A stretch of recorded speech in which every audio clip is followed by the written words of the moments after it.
couple of things. One is, on the side of the street where the school is, there's that smaller ball field that, I know Allison Barton softball uses that, and they use it for T-ball and so on. And that's not shown on the plan. Is that being eliminated? I'm sorry, can I look at one of these? Can you explain it where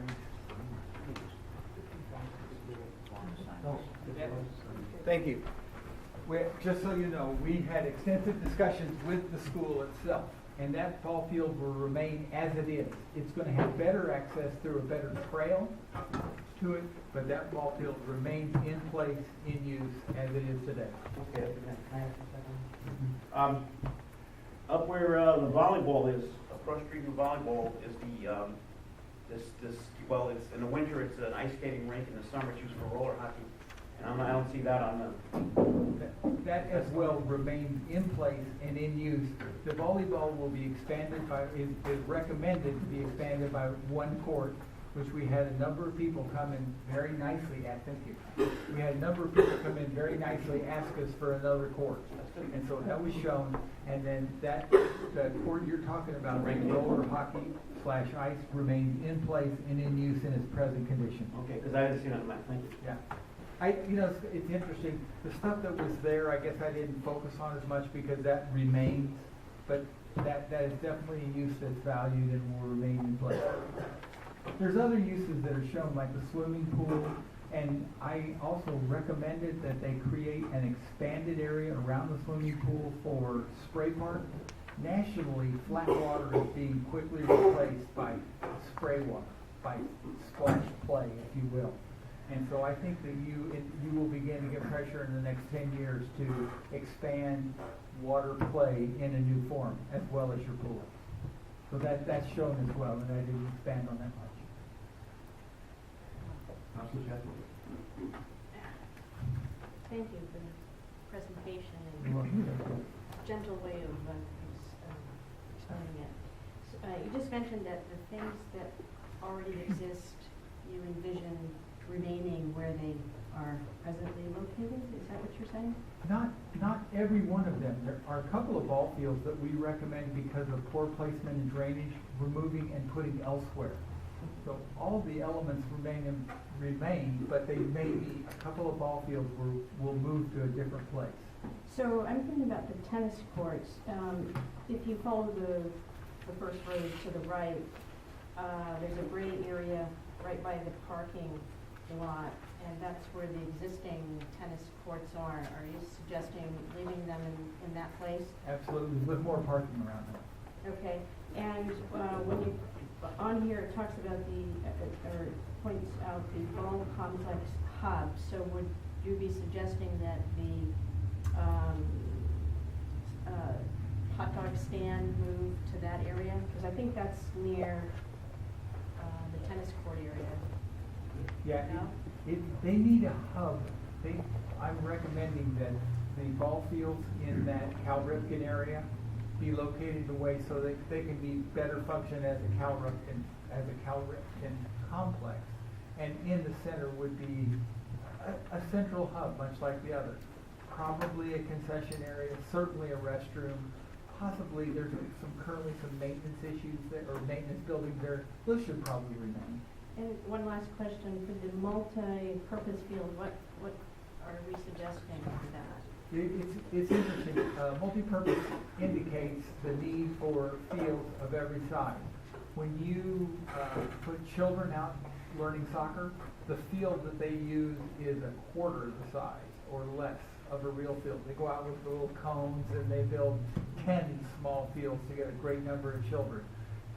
The next day they need teams out there playing. That field becomes twice or 3 times that size. Then they have full-size soccer or lacrosse or whatever. That's why it's called multi-purpose, because you can take a big flat green and create the number of recreational fields that you need in any given day. Thank you. I want to thank you very much for coming in this evening and making this presentation.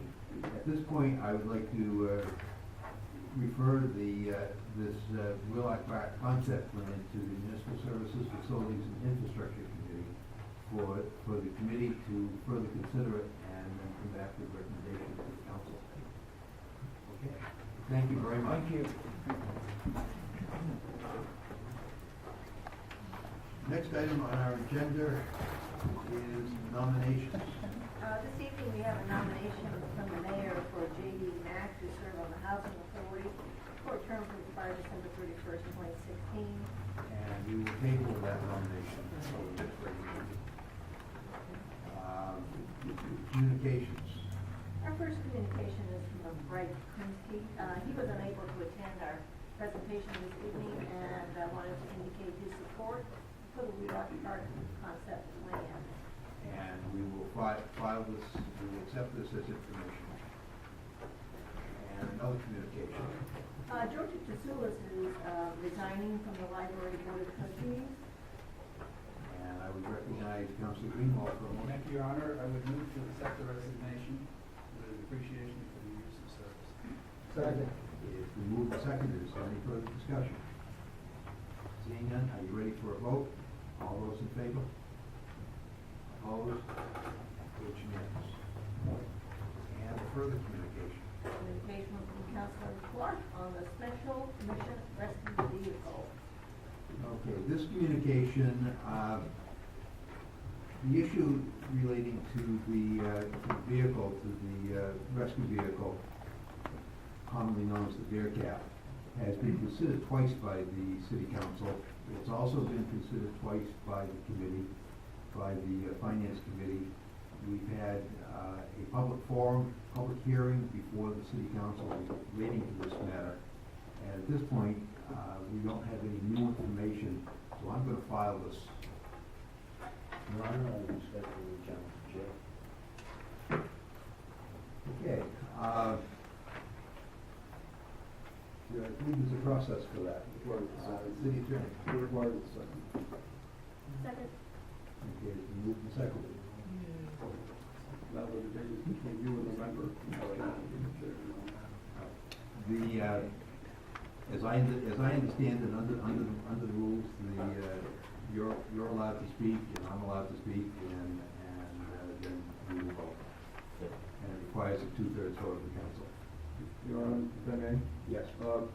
Keeping in mind that the debate between you and the counselor is on the decision of the chair and not necessarily the underlying merit of the request. That's correct. Any discussion of the underlying merits, any discussion about the BEARCAT would be irrelevant. This is only a discussion about challenging the rule of the chair. Okay, thank you, Your Honor. I would say that there is new information, and that Keene used to be known for things like protecting the environment and innovative urban planning and things like that. Now, we've become a national village.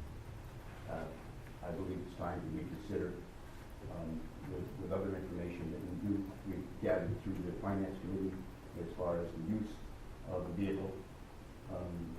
I believe there's a lot of other information, so I challenge that there is more information to discuss. The chair has decided to file this as informational because we have had extensive debate on the floor of the City Council regarding this. The City Council, in fact, voted twice to accept the grant. Once in 2010 and again in 2011. The vehicle was actually delivered to us in 2012. In addition, we get semi-annual reports from the police department relating to the use of the vehicle. And there is certainly opportunity if there is anyone that wishes to debate the use of that vehicle to do that when the reports are received. So at this point, regardless of what some national news satire program may wish to say out of context about the BEARCAT, there is no factual information that I'm aware of that has come forward, so the ruling stands. And I guess we're subject to a vote. Yes. It requires it would be a roll call vote and require a 2/3 vote. So just to be clear, an aye vote would uphold your ruling?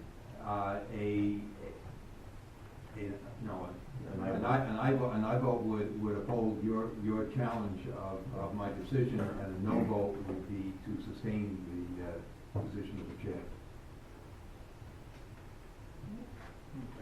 Councilor Roberts? No. Councilor Clark? Yes. Councilor Duffy? No. Councilor Redfern? No. Councilor Jacobs? No. Councilor Manware? No. Councilor O'Connor? No. Councilor Philio? No. Councilor Hague? Yes. Councilor Powers? No. Councilor Chadbourne? Yes. Councilor Nieder? No. Councilor Jones? No. Councilor Richards? No.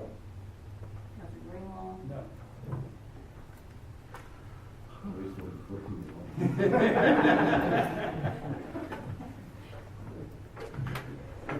Unfortunately, we've all been victims of 14-1 votes, too.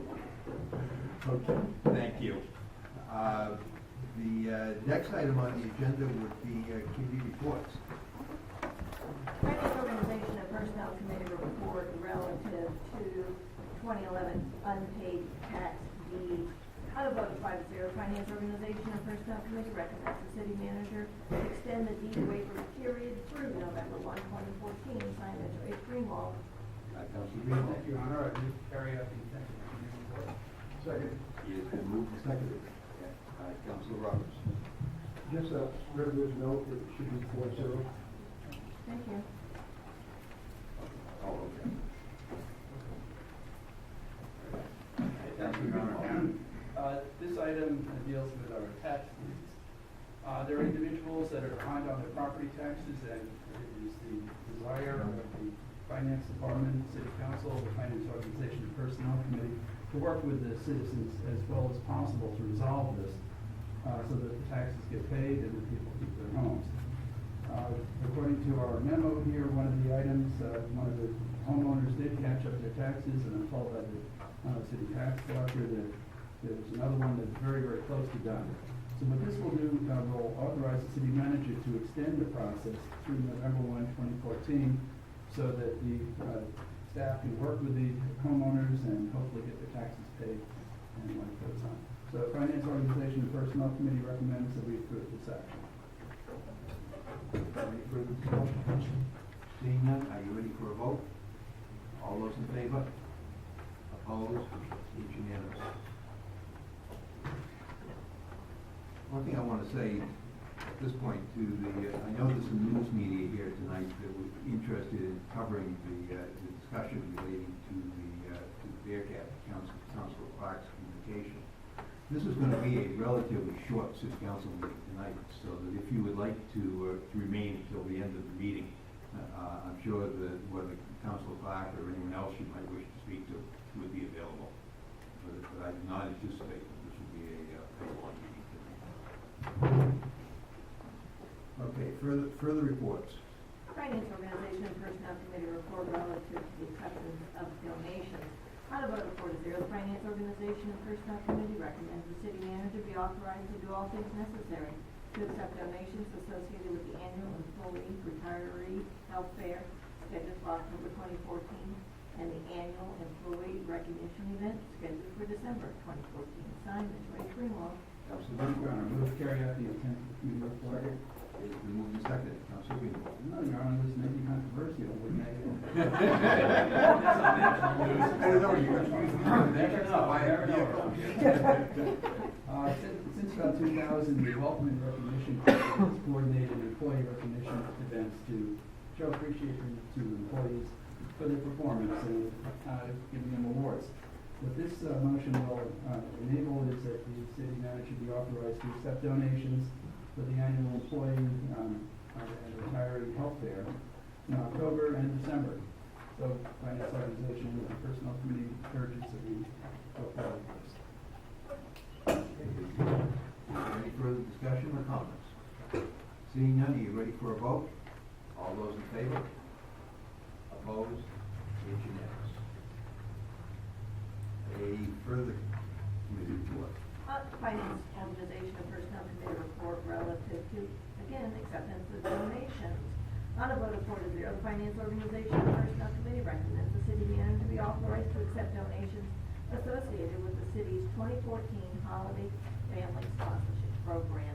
Signed, Mitch Greenwald. Council Greenwald. Your Honor, move to carry out the intent of the committee report. Second. It's been moved and seconded. Council Greenwald. Very self-explanatory, but clerk's reading, Elizabeth, Fox, yeah. No, that, I was trying to read through the, signature on top of it.